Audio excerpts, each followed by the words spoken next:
Semangat pagi winners. Apa kabar semuanya? Semoga semuanya sehat ya, dalam kondisi yang sehat dan terus semangat pastinya. Eh, ini video pertama mungkin yang saya buat, dan nextnya setiap hari saya akan share terus video seperti ini. Mudah-mudahan saya konsisten, doakan saja saya konsisten. Jadi gini teman-teman semua, kenapa saya bikin video ini? Tujuannya adalah saya mau sharing banyak pendapat ya, banyak pemikiran dari kepala saya tentang bisnis, tentang segala hal aspek kehidupan kita, mungkin nanti juga untuk personal development juga, dan juga sharing dari apa yang udah sering saya baca ya, dari buku-buku, dan juga utamanya tentang bisnis for life juga ya, itu yang paling utama sebenarnya.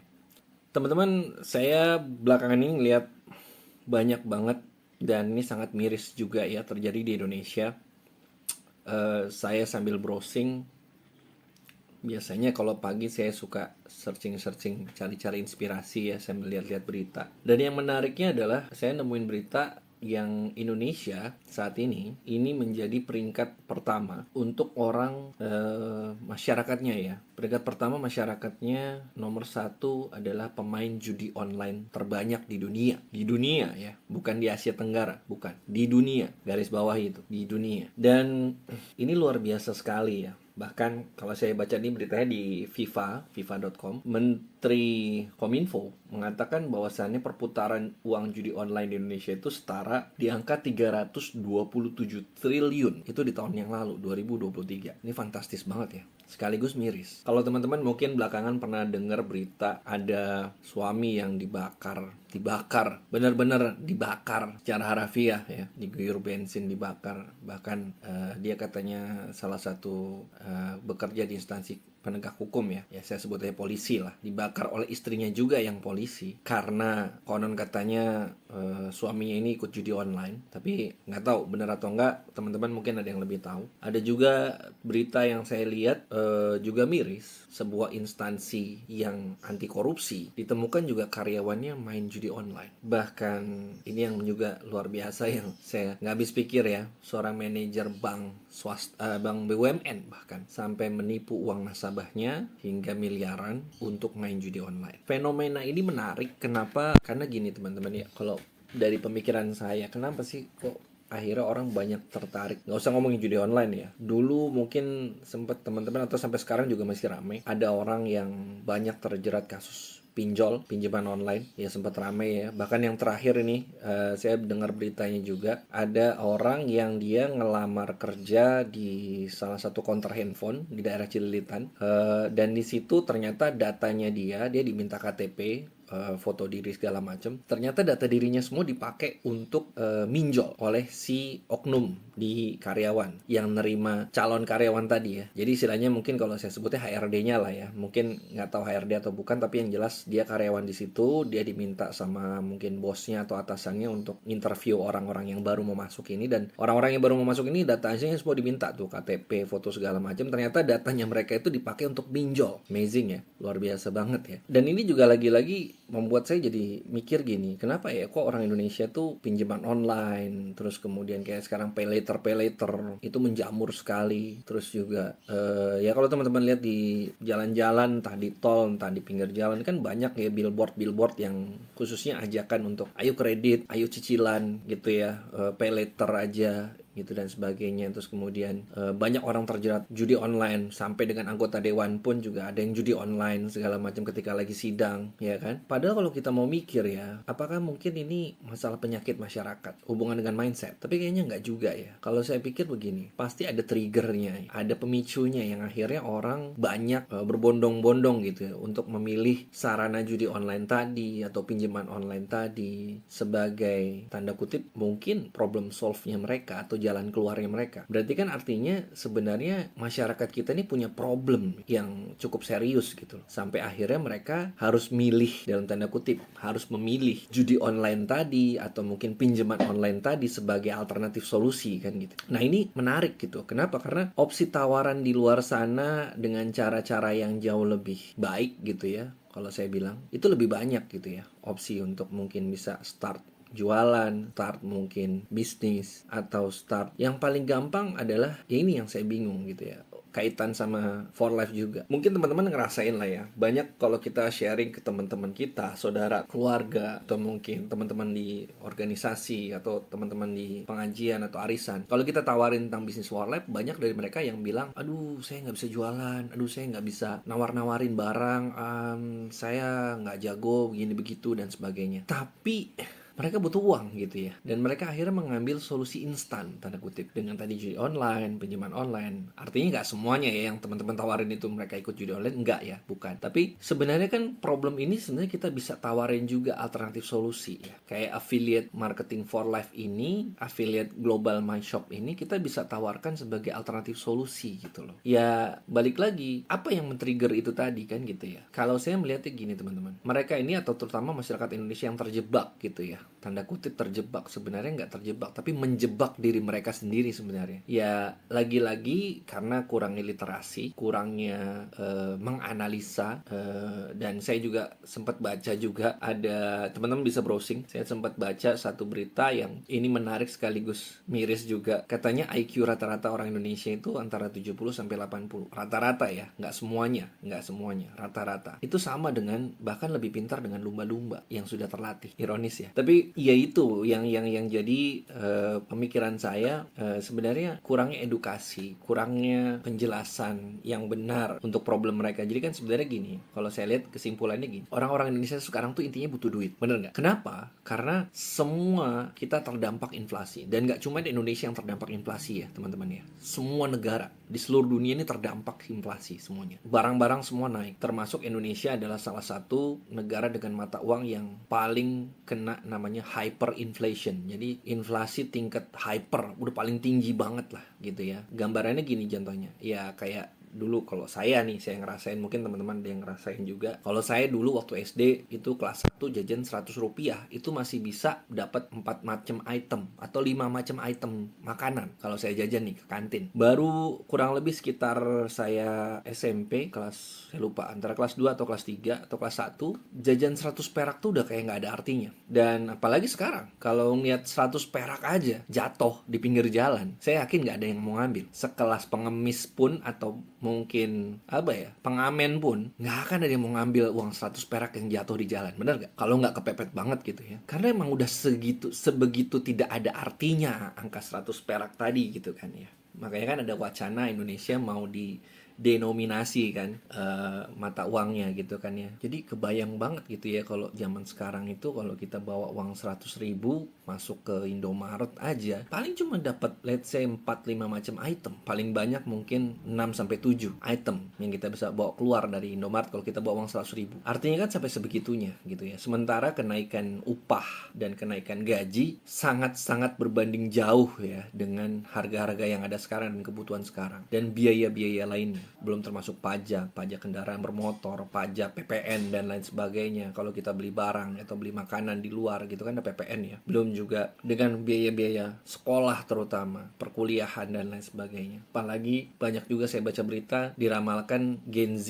ya atau Gen Alpha, yang mungkin jadi anak-anak kita, anak-anak saya nih, Gen Z dan Gen Alpha nih, bisa jadi 10-20 tahun ke depan mereka udah nggak bisa punya rumah lagi, kecuali mereka diwarisin rumah sama orang tuanya karena saking tidak terjangkaunya lagi. Nah ini kan jadi problem, akhirnya ini membuat orang-orang tuh jadi kepepet tanda kutip ya. Mereka kayak terpojok ya, dipojokkan di sudut tembok gitu ya, yang mereka udah nggak bisa lari kemana-mana, sementara di depannya udah ada anjing pelacak istilahnya, atau mungkin singa atau harimau yang udah siap mau nerekam gitu kan. Ya logiknya adalah kalau kita ada di situasi yang kayak kepepet kayak tadi, apa yang kita lakukan? Apa yang bisa kita lakukan? Sementara kita nggak punya apa-apa nih, nggak punya senjata, nggak punya pisau, nggak punya pistol atau apapun. Apa yang kita bisa lakukan? Jawabannya cuma satu, nekat, ya kan? Apakah kita nekat untuk terjang aja tuh singanya, ya, dengan resiko mungkin kita luka berdarah-darah, tapi kita bisa lolos? Atau yang kedua, kita terjang aja singanya dengan resiko, ya kita akan mati dimakan sama singanya kan kalau kita kalah, betul ya? Dan ya tadi, kondisi ini sama persis dengan kondisi masyarakat Indonesia sekarang. Kenapa akhirnya mereka banyak tanda kutip yang terjebak dengan solusi-solusi instan. Ya kayak tadi tuh akhirnya ikut judi online. Artinya kan di situ mereka berharap untuk bisa tanda kutip punya untung-untungan gitu ya. Kalau saya ikut segini, siapa tahu nanti saya bisa dapat sekian juta gitu kan ya. Yang kenyataannya tidak sebenarnya, karena itu judi itu kan game ya. Balik lagi permainan. Berarti kan ada yang memainkan di situ. Pinjaman online yang diharapkan bisa menjadi solusi ternyata justru malah akhirnya menjadi gali lubang tutup lubang. Akhirnya orang banyak yang gagal bayar, wan prestasi bahasanya. Akhirnya jadilah bermasalah. Kemudian ya sama, banyak orang yang akhirnya terjeblos dengan gimmick-gimmick orang-orang yang mungkin mereka juga tanda kutip culas ya, menipu dengan konsep-konsep bisnis baru, dengan investasi ini, investasi itu, investasi bodong, kemudian bisnis A, bisnis B, yang akhirnya bikin jelek nama bisnis itu sendiri. Nah ini jujur loh ya, saya punya teman, dia pengusaha sukses bener, punya perusahaan, dia juga seorang digital marketer juga. Sampai-sampai dia ngomong gini sama saya tuh takut sekarang kalau mau sharing tentang peluang bisnis saya tuh takut banget sekarang kalau saya mau nunjukin kalau lu jalanin bisnis gua, lu bakal dapat untung sekian, tapi yang penting ini nggak instan, lu butuh proses. Apa yang ditakutin sama dia adalah saya takut dianggap flexing. Jadi ini pengusaha-pengusaha yang beneran pengusaha, mereka tuh sebenarnya takut untuk mereka tuh sharing, karena mereka takut dianggap lu pasti flexing nih, ini pasti bohongan nih, ini pasti gimmick nih dan sebagainya. Karena udah saking banyaknya di sekitar kita ya, apalagi sekarang sosial media udah banyak banget di sekitar kita tuh, udah banyak banget informasi-informasi yang masuk yang kadang ditunjukin, wah ikut bisnis ini, sebulan dapat 20 juta, sebulan dapat 500 juta, dengan cara-cara yang nggak masuk akal sebenarnya. Cuman lagi dan lagi karena kemampuan literasi kita yang kurang, minat baca juga yang sangat kurang, kemampuan dan kemauan untuk belajar yang sangat minim, akhirnya banyak orang kejebak di situ dan akhirnya membuat lagi-lagi buat jelek nama bisnis itu sendiri. Saya sih berharap teman-teman semua nih ya, yang ada di Winners, terutama yang ada di grup kita nih ya, di grup saya sama Mbak Nuril yang ada di bawah semua, teman-teman kita semua ini berpartner teman-teman. Jangan ada gambaran bahwasannya saya atasan bawahan, nggak ada. Jadi di For Life ini tidak ada atasan, tidak ada bawahan. Kalau dalam hal pengalaman mungkin iya, tapi kalau untuk urusan skill, untuk urusan kemauan, niat belajar, semua orang punya kemampuan yang berbeda-beda. Artinya gini, teman-teman bisa sukses walaupun saat ini teman-teman baru mulai gitu ya, atau baru masuk, atau bahkan nggak ada peringkat sama sekali. Saya juga sama Mbak Nuril di awal-awal juga berpikiran yang sama. Bahkan kami juga sempat berpikir gitu ya, waktu pertama-tama kali kita gabung di For Life itu, ingat banget dulu saya sempat ngomong sama Mbak Nuril bahkan begini. Saya lihat ada orang yang datang ke kantor For Life tuh belanja sampai bertas-tas gitu ya, sampai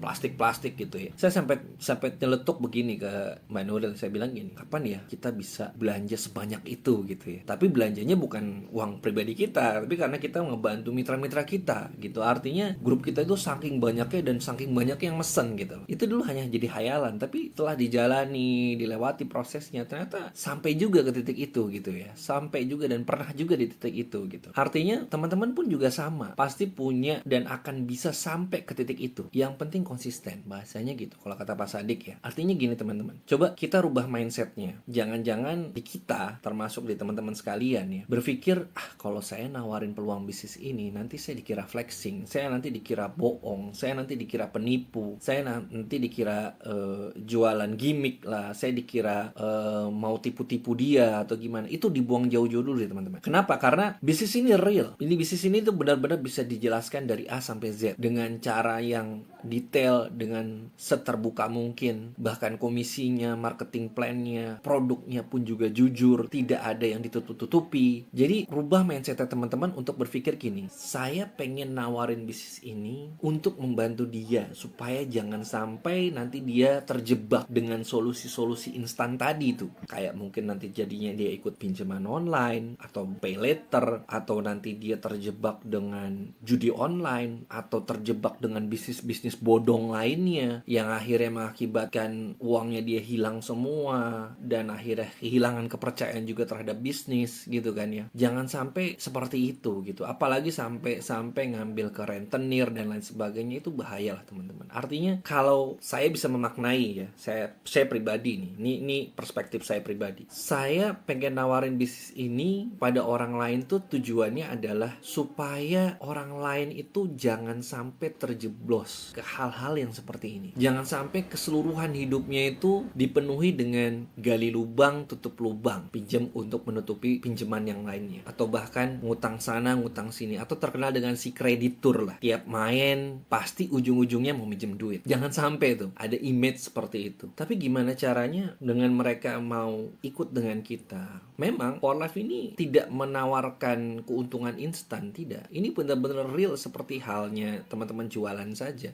Real seperti halnya teman-teman membangun cabang-cabang baru di bisnis teman-teman. Misalkan teman-teman punya warung bakso satu dan dia laris, kemudian teman-teman pengen buka cabang nih. Tapi kan nggak semua yang bisa, teman-teman nggak bisa semuanya handle sendiri kan. Butuh orang gitu ya, butuh pengawas di masing-masing cabang. Nah, itu seperti halnya. Kayak gitu aja sebenarnya. Jadi saya sih berharap teman-teman lurusin dulu ya perspektifnya, disamakan dulu perspektifnya, karena saya pribadi perspektifnya adalah ketika saya pengen nawarin bisnis For Life ini adalah tujuannya untuk ngebantu orang-orang supaya jangan sampai mereka terjeblos dengan solusi-solusi alternatif jangka pendek yang instan yang akhirnya membuat mereka jangka panjangnya tuh lebih merana. Tapi saya lebih suka bagaimana caranya mengajak mereka, mengedukasi mereka pelan-pelan bertahap dengan proses yang akhirnya pada akhirnya mereka bisa punya kehidupan yang jauh lebih nyaman gitu ya. Saya nggak bisa bilang akan lebih makmur atau lebih kaya atau lebih sukses, itu kembali ke masing-masing kita. Kalau kita mau effort lebih keras dan kita mau berdoa lebih kuat lagi, saya rasa nggak ada yang nggak mungkin dengan izin Allah pastinya. Jadi video ini saya harap teman-teman bisa nangkep ya apa maksud saya ya, karena tujuannya adalah balik lagi, saya pengen teman-teman semua yang melihat video ini untuk bisa sharing kebaikan ini untuk semua orang. Jadi jauhkan pemikiran kita dari kalau saya nawarin bisnis ini saya pengen ngambil untung dari dia. Itu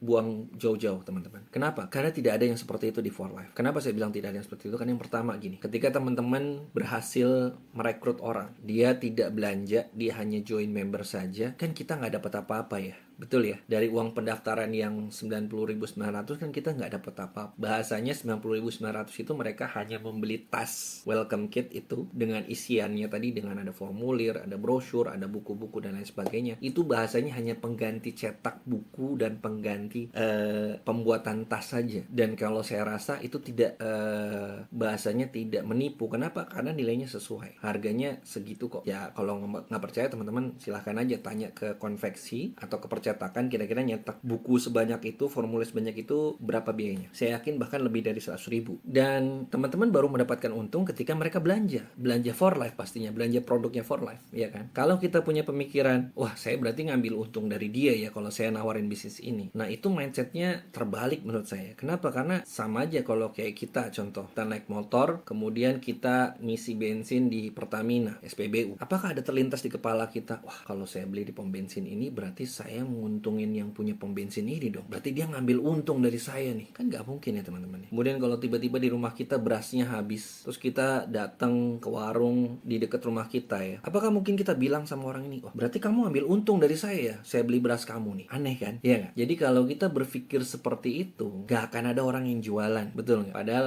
kalau kita muslim gitu ya, kalau kita lihat dari sisi kacamata Islam, bermuamalah atau berdagang itu dibolehkan, halal. Jadi artinya jangan punya pemikiran kalau kita menawarkan bisnis ini atau menawarkan produk ini kita mau ambil untung dari dia, karena namanya bermuamalah pasti ada untung di situ. Kecuali kalau konsepnya sedekah, ya tidak akan ada ambil untung di situ kan gitu ya, karena niat kita memberikan bukan berdagang. Itu aja teman-teman.